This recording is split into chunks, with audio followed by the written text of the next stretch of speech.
বলে দিচ্ছে তাড়াতাড়ি আসো। এক নম্বরে নিচ্ছেন হাফেজ মোহাম্মদ আবু রাইহান, এইদিকে তাকাইও। মাশাআল্লাহ, সকলে বলি মাশাআল্লাহ। দুই নম্বরে নিচ্ছেন মোহাম্মদ হুমায়ুন কবির, আমাদের মেহমানকে একটু হাত লাগিয়ে দিবেন। সভাপতি সেক্রেটারি সাহেব মোহতাইম সাহেব হুজুরকে একটু সামনে আসার জন্য অনুরোধ করা হচ্ছে।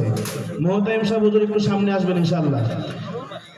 হাফেজ মোহাম্মদ আইয়ুব আলী, তিনিও ক্রেস্ট প্রদান করবেন ইনশাআল্লাহ।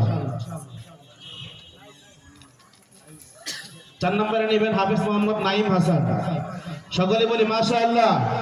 এদেরকে ক্রেস্ট দিচ্ছেন আমাদের আজকের প্রধান অতিথি মোহতাইম সাহেব হুজুর। 5 নম্বরে নিচ্ছেন হাফেজ মোহাম্মদ রেজওয়ানুল হক শরীফ রায়হান, সকলে বলি মাশাআল্লাহ। 6 নম্বরে নেবেন হাফেজ মোহাম্মদ আরাফাত রহমান, মাশাআল্লাহ। 7 নম্বরে নিচ্ছেন হাফেজ মোহাম্মদ পারভেজ। 8 নম্বরে আসবেন হাফেজ মোহাম্মদ তামিম আহমদ। আলহামদুলিল্লাহ, প্রত্যেকটা ছাত্র ভাইকে পাগড়ি এবং রুমাল দেওয়ার পরে ক্রেস্ট প্রদান করা হলো।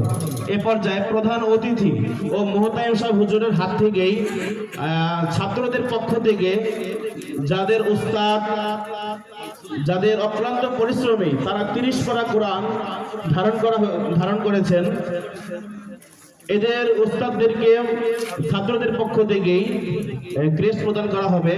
প্রথমেই নেবেন উস্তাদ হাফেজ মাওলানা হাফিজুর রহমান পটুয়াখালী সাহেব দামাত বারাকাতুহুল আলিয়া। উস্তাদকে ছাত্রদের পক্ষ থেকে হাদিয়া প্রদান করা হচ্ছে। সকলেই বলেন না আল্লাহু আকবার, আমি একটু জোরে বলেন না আল্লাহু আকবার। আলহামদুলিল্লাহ, সম্মানিত উস্তাদকে হাদিয়া প্রদান করছেন অত্র মাদ্রাসা মোহতাইম সাহেব হুজুর। দ্বিতীয়ত ক্রেস্ট নেবেন হাফেজ মাওলানা এনামুল্লাহ হুজুর। হুজুর অসুস্থ আছেন, যার কারণে আসতে পারেন নাই। আপনারা সকলেই উস্তাদের জন্য দোয়া করবেন ইনশাআল্লাহ।